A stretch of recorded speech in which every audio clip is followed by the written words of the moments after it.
Hello and welcome to Odds Now. This is episode 2 of our darts podcast with a working title of Miss Doubles, episode 2, with myself, Adam Smido Smith, and Matt Pieman Hill. The old faces are back together, fresh off the World Grand Prix, which saw a shock winner in Mike Decker, who was available at 150 to 1 pre-tournament for the double in, double out format in Leicester, and he gets the job done in the final over none other than Luke Humphries. What a fantastic weekend, Matt. Oh yeah, unbelievable, and fully deserved as well, wasn't it? To be fair, I mean, he's not done it the easy way, beating Damon Heta in the first round, where he had to survive a couple of match starts. I hope I didn't upset Damon too much with my tweet there about that game. But yeah, look, that game could have gone either way. It shows the fine margins of this sport, really, because you do just need a bit of luck. I'm a big believer sometimes there's some players that just need things to fall their way a little bit. And that was the only bit of luck he really got all week. From there on, it was hard graft, and he did it really well, didn't he? Whitewashed Gary Anderson 3-0, which I think was probably the point where he realised maybe I can do something here. Whitewashed James Wade 3-0 the next night in what was a tighter game than the scores. Every set went to a fifth leg, but he just had the answers in the big moments, and I thought that kind of defined his week, really. Dimitri was a funny one, wasn't it? Dimitri started well, but he was so patchy and so up and down. We'll come on to him, but Yeah, painful watch. But obviously, that was him. He's playing like a colleague, a compatriot, a friend there, so that's a difficult one. He got come through that with flying colours. But then he still goes off 5-1 against Luke Humphries. Nobody gave him a cat in hell's chance, did they really? And in hindsight, it was silly because he was playing so well. There was no suggestion that anything was going to get to him. He didn't really seem phased all week, and he just cracked on.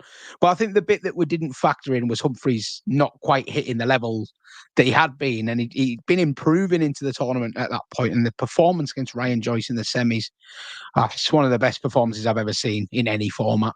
So yeah, it was a shock for me. It was a shock for Humphries, clearly, that he dropped so far off it, particularly at the start of that match. But 4-1, it felt like if it went 5-1, it was dead and buried. But suddenly at 4-2, it's a completely different game. Decker must have been scratching his head when he was 2-0 up in the sixth set, and Humphries started banging in them big finishes. I think there was a 1-5, 1-5-2, or 1-4-9, wins that set. Within a blink of an eye, it's 4-4, and you think there's only one winner. But to me, that was probably the most impressive thing of the whole week from him, that at 4-4, he was able to go off the stage, compose himself, nick a tight ninth set, and then see it out as well. And I mean, he didn't miss any match darts, did he? Any tournament darts. First chance, pop, won it.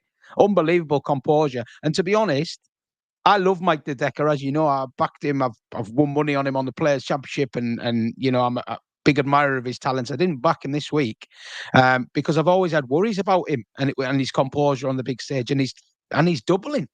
So to see how good he's been on that double 16, both at the start and end of legs, has been a pleasant surprise. And if he can prove that isn't a flash in the pan, I think he has the quality to be one of the world's top players. And he's probably in that Premier League conversation now, winning a major.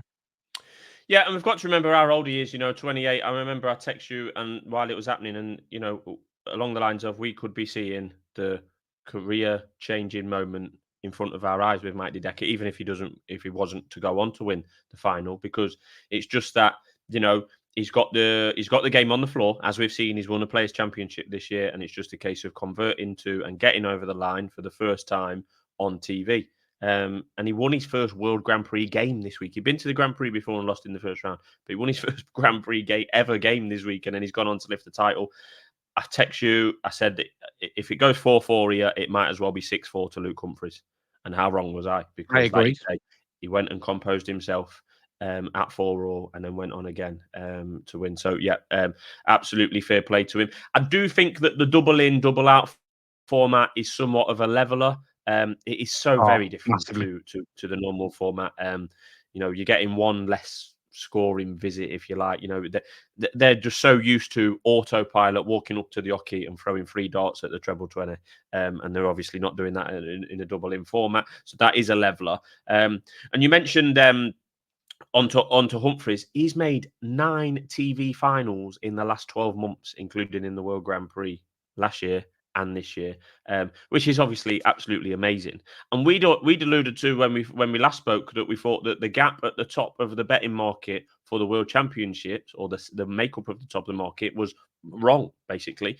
A couple of weeks ago when we first spoke, Luke Littler was 5-2, Luke Humphries was 7-2. We both thought that was wrong and the wrong way round, and that market corrected itself pretty quickly when on Saturday night, after Humphries put in that majestic performance against Ryan Joyce, and coupled with that, Luke Littler went out earlier in the week to Rob Cross. So that market, I know we're moving on a little bit here, but that has corrected itself, in my opinion.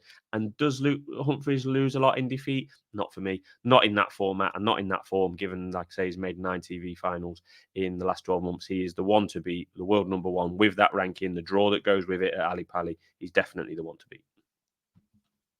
Yeah, I would agree. I don't think he's lost anything in defeat there. In fact, he's actually, for me, maybe gained a little bit in that he was really struggling when he was miles off the boil. How many times do we see? And I'm going to put names here as well: Van Gerwen, Littler. If they're 4-1 down in that final and playing as off the boil as Humphries was, I don't think they come back into it. He's just got this grit and determination, hasn't he, to match the ability, and that's when you know you're in trouble, when you've got someone as talented as that who can also knuckle down and keep going. And even with his B or his C game, he gets back into matches against the very best. And make no mistake, the way the Decker played this week, he was the equivalent of the very best. It doesn't, to me, getting back to 4-4 from 4-1 doesn't mean any less because it's Mike De Decker. Mike De Decker was playing brilliantly. I know Wayne Mardle alluded to him tightening up a little bit, which I think he did, understandably. Yeah, absolutely. But Yeah. that's like the game swung on those 2 huge finishes. That was the first swing, wasn't it? Back to Humphries. To pull those 2 finishes out the way he did, unbelievable. I don't think anybody else in DAS could do that. And he got it back to 4-4. But he, as I say, he still wasn't playing that well. And De Decker was. And De Decker held himself together and won. The better man won on the night. But I can't come away from this week being anything but equally, if not more, impressed with Luke Humphries. And I agree. I think we both said it at the time. He deserves to be favourite for the World Championship. I think he is now. They may flip-flop a little bit more. It seems to be very reactive based on the last tournament or whatever. Let's be honest, Littler was a little bit unlucky to go out to Cross. And if he'd gone all the way, it would probably have resulted in a drift for Humphries and a shortening for Littler. But put it this way, if Humphries drifts again, I'll back him again. I just think he's anything above 3-1 is a good price on Luke Humphries for this World Championship, in my opinion.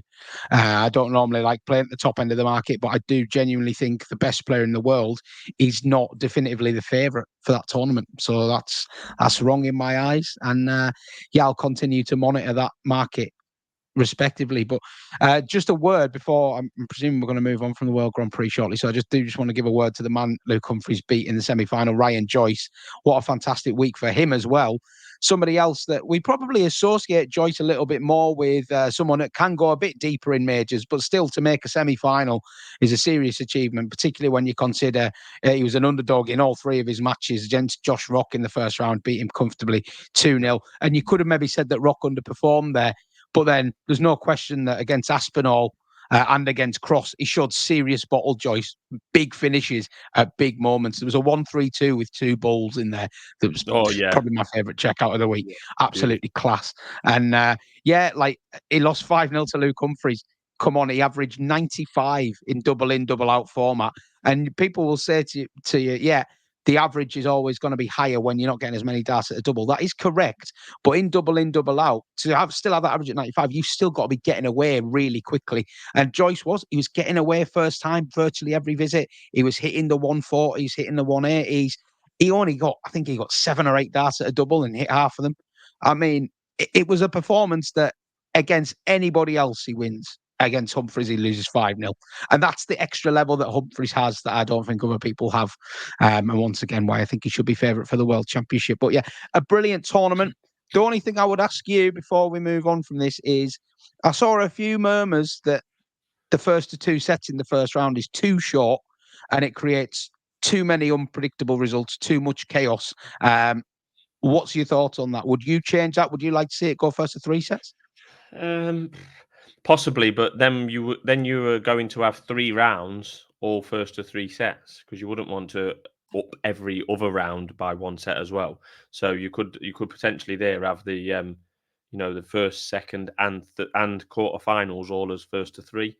Those So quarterfinals could go 4 they if you could. There wanted is a a little gap bit. to do that But I because guess there's scheduling there as well, isn't there, to think about, because the yeah, nights time. run. Yeah, Some of them nights ran very late, didn't oh, they? they did. Even Yeah, the they did. first round Well, was like I had midnight the drop. one bet as per our preview video. Chris Dobie's getting beat at about 20 past 11.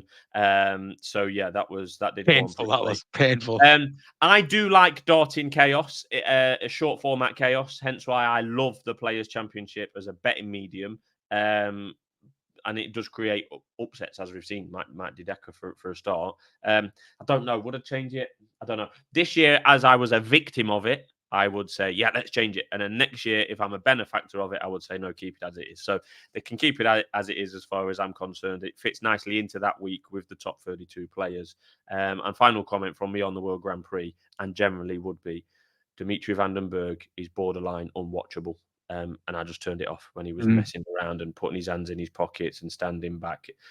No, it's not. It's not what the game's about anymore. Oh, well, it's not been like that at any point for me. But But you say that it's not what the game's about, but the game for him is about winning, isn't it? And I mean, he won the UK Open this year playing like that, and I have no doubt that he wouldn't have won that UK Open if, I mean, he beat Damon Heta in the quarters or the semis, and there's no doubt in my mind Damon would have won that game if Dimitri wasn't slowing it down so much.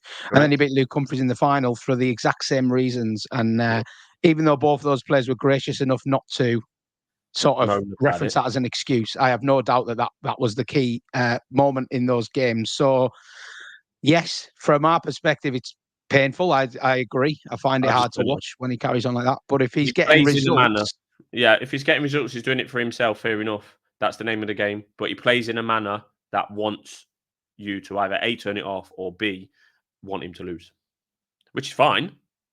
so here's one for you then. Even though he's won the UK Open, do you think the PDC have enough reason to not include him in the Premier League because he's not Yes. entertaining enough? Yes, 100%. They could find a way not to. They can do what they want with the Premier League other than the top four. Of course they can. But I mean, you would use that as enough reason. So, Absolutely. uh, and Absolutely. what if he goes and wins a Grand Slam? You still wouldn't have him in. I'd still just ignore him. I don't care as much. I don't care as much for the Premier League as others. No, well, neither do I, to be honest, So as you know. But hence why I it's can an see it as interesting one because it is. they've made a rod for their own buck, haven't they, with the Premier League? Because there's no hard and fast regulations on how you get in. Everyone kind of presumes it's win and you're in with a major, but really, it seems to just. I mean, they bent the rules for Littler, didn't they? And he won it, to be fair. But yeah, there's no clear path, and I'm sure that conversation is going to keep creeping up over the next few weeks. And for the life of me, I don't know who's going to be in it. I mean, the top 4 is going to change in the rankings. I mean, there's a serious amount of prize money dropping off for a few lads shortly. Right, yeah, price. Top 4 at the end of the year is probably going to have Chizzy in it, probably going to have Rob Cross in it. You've got to keep Littler in it, even though he's not going to be in the top 4. So there's only 3 spots up for grabs, and there's a lot of players that would think they should be in there. So yeah, interesting times. If It you're is. interested, that is.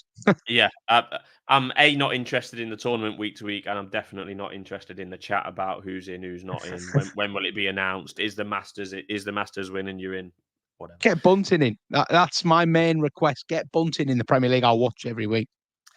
Okay, well, on this week, we Mighty Decker will be coming back down to earth with Players Championship 29, I think 27 at Robin Park Arena in Wigan. So that's Players If Championship. he can be asked to turn up, that is, to be fair. I mean, he could 20 have a week off, couldn't he? To be fair. 27 and 28 this week, and then I think there's a couple towards the end of the month as well. So maybe not a lot to say about Players Championship, but it's on. And then it's the last Euro Tour of the season, and you've got an angle in with the qualifiers for the Euro Tour finals, which is the week after. Tell me. Yeah, Angolin's probably stretching it, but I always think that it's interesting when you get towards the back end of these kind of things and qualifying spots are up for grabs. And obviously, this is, as you mentioned, the last European Tour event. So therefore, it's the last chance for anybody to get into the European Championship, which is the week after. Now, this is a 32-man event, and you might be surprised, actually, at some of the caliber of players that are not currently qualifying and that are only just qualifying as well. So I'll tell you what I'll do. I will attempt to put this up on the screen for the benefit of those watching. But yeah, effectively, there's some players there that haven't qualified for this last Euro Tour event, which is in Prague. The Czech Dart Open, I think they're calling it. So if you're not in, obviously your chances are you're going to be reliant on other results if you're in one of those last qualifying places. And some of the players involved, Nathan Aspinall is right on that last bit, on the cusp. Yeah, I've got it now. So you can see here, Nathan Aspinall is in 32nd spot. So he is vulnerable. Now, he is qualified for the Czech Darts Open, but if he goes out in his first game, there is a host of players below ready to take his spot. Dirk van Dijvenbode is in 31. Dirk has not qualified for the Czech Darts Open. Now, Callum Ridds and Cami Menzies are both playing this weekend in Prague. So a first round win will effectively get them $1.5 grand of prize money. They will usurp Aspinall. They may usurp Dirk. So there's a lot of connotations there. There's a lot of players going here knowing that a run here can be very valuable for them indeed in terms of prize money and in terms of qualifying for this and other events. Look at some of the other players not currently qualified. Dimitri in 39th, Ryan Joyce in 40th as well. Joyce, surely a man of interest if he chooses to travel, opened up this week about his crippling fear of flying. I'm not sure if you saw this clip, but he basically said in the press conference that he has a really bad fear of flying, which was nice to see publicised because I see a lot of people giving Joyce stick for not going to Euro Tours, not turning up. And he said basically he has a really bad fear of flying and it's a real nightmare for him to get there. So, yeah, if Joyce turns up to this one in Prague, he has qualified, he's meant to be playing, then he would need a run roughly to the quarterfinals here. So some angles to monitor. Other players of note, Dimitri, Brendan Dolan, unfortunately, Vessel Nyman, Richard Veenstra, Madaz Rosma aren't playing this weekend, so their hopes have gone. Shame for Nyman. I think he could do damage in any tournament he qualifies for, really. But yeah, just a little interesting angle. Look at that, Michael Smith as well. Someone else just clinging onto a spot. It's all changing the rankings at the moment. Well, I mean, while I've got them on the screen, might as well just show you this order of merit because some of these guys, some of the prize money dropping off for these guys, Gerwyn Price is going to go tumbling down these rankings very soon. He's just got loads of prize money coming off unless he pulls his finger out. Michael Smith is currently world number 2. But he will lose his money for winning the world championship in January. So if he has an early exit at Ali Pali, he could fall out of the top 10 altogether. So some drastic swings coming here. And generally, these swings are going to benefit the guys who are just really consistent. So players like Damon Heta, players like Ross Smith, players like Stephen Bunting are going to creep up these rankings because they've just been bringing in prize money regularly. And these guys that are sort of living off former glories are going to quickly collapse down the rankings. So, yeah, interesting time here. I'd recommend that website, dartsrankings.com. Very useful. And it updates live as well as the games are going on. So always gives you a good feel of what's what. Only other thing of note there, Players' Championship finals is a similar situation. Obviously, 4 events still to go, but that gets the top 64 performers in. So there's less big names in danger. One man who is on the cusp of not going in, who we need to get in, is Steve Beaton. Steve desperately needs the prize money to have one more crack at the World Championship. He might not even qualify, having announced last year that this will be his last year. So it'd be a real shame if he didn't make it, but we'll see. Okay, yeah, well, we touched on it earlier in regards to the makeup of the World Championship markets. And we always talk about that at basically any point in the year because it is the only market available throughout the year, if you see what I mean. Sadly. The other ones are, come up at the week of the tournament because of qualifying and draw, etc. So, yeah, we mentioned at the top of the market, Luke Humphries is now the 11-4 favourite with Luke Littler available at best price 7-2.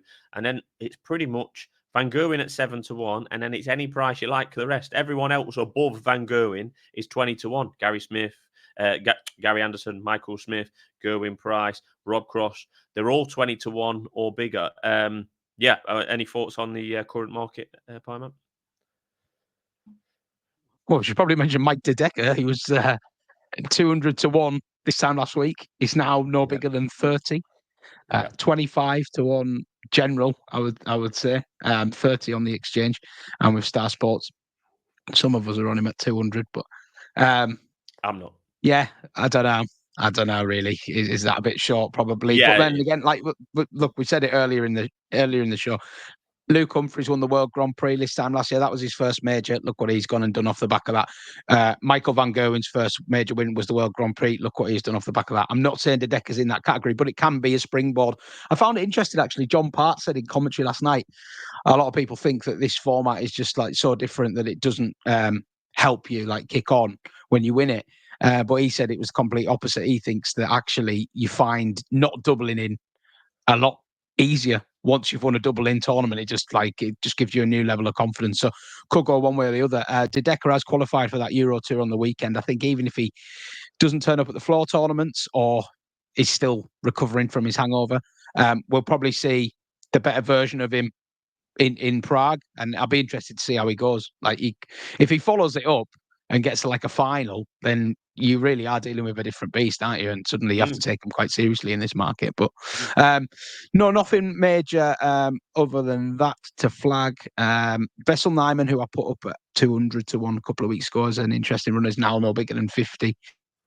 So after he won his Players' Championship event. I think that's plenty short enough now, mind at 50. And a man that I mentioned on another video has finally been added to the market. Nico Springer, the big German, been put in at 300s. So, yeah, good to see. Looking forward to seeing him on debut, seeing what he can do a bit of damage, I think. Yeah, and before we wrap up, did you want to mention the youth final that is played on the same night as the Grand Slam final? Is that right? Players' Championship finals at Minehead. They play it before the final, don't they? So, yeah. So last year, we'll remember it was... you may remember last year there was a certain Luke Littler played Jan van Veen and won 6-4. At the start of that World Youth Final, Luke Littler was 100 to 1 to win the PDC World Championship. And by the end of that World Youth Final, he was as short as 20 to 1, which I remember us discussing as crazily short. So shows what we know. Yeah. But yeah, will there be a repeat of that, like the World Youth finalist going on to great things? Well, maybe, because Jan van Veen is in there again for another crack. He's made the final today. They've whittled it down from 128 players to 2. And he will play Jurjen van der Velde in the final, who is someone I know you're a fan of, Adam. You've noticed his performances on the tour and been quietly impressed with him. Yeah, he's a bit of a surprise finalist, got to be honest. Some of the guys that were in contention here, Springer, Nyman, Keane Barry, there was a couple that qualified that could have played that didn't turn up. Josh Rock didn't turn up, even though he still technically qualifies. Bo Greaves could have played in this, chose not to. So yeah, but there was still some fantastic players knocking around, and Van Veen got to the final just dismantling people, ton plus averages all over the place. He'll go into this a really warm favourite against Van der Velde, particularly given his extra big stage experience, the fact that he played last year in the final. And you might remember that final against Littler. He didn't play badly, Van Veen. Yeah. Van Veen was winning like 3-1 or something. He was, and then I think he took out a 170 to make it 5-4 at one point as well before losing 6-4. So yeah, ridiculously high quality game now, and you've got to say Van Veen, because of all the experiences accrued since, will be a warm favourite. But Van der Velde, he beat some good players today to get there. He won't be pushover. But yeah, that'll be a nice little precursor to the Players' Championship finals showpiece later that night. So looking forward to that one. But yeah, plenty of darts to be played between now and then, isn't there? Absolutely. Yeah, absolutely. And we will hope to be back every single week between now and the end of time to talk darts. There's always plenty going on at this time of year. Right, any closing comments, Pieman, before we wrap it up? Not really. Just this one day without darts has been enough for me. Get me back to the Wigan Robin Tennis Park Arena tomorrow for some Dart Connect action. I'm not. I'll be open and honest. I've not placed many bets. Well, I've placed one bet on the Players' Championship so far tomorrow. I've backed Ryan Joyce at 90 to 1 at the time of speaking, 4 places. And I'm going to back Connor Scott at 200 to 1 with Bet365. And probably going to back about 4 or 5 more in the morning. But we'll see how that goes. I might as well give you my shortlist, actually, because I've got it. Ryan Joyce, agree with you. Connor Scott, which I didn't know you was going to mention, but no surprise. Agree with you, 200, too big. Niels Zonneveld isn't someone you've had your eye on, and I agree with. Yeah, playing well. Sneaky well. Yeah. Wessel Neiman continues to play well and won one of the batch of 3 players 50 to 1. championships last time. He's 50 to 1. I think that's too big. I think that's I slightly agree. too big.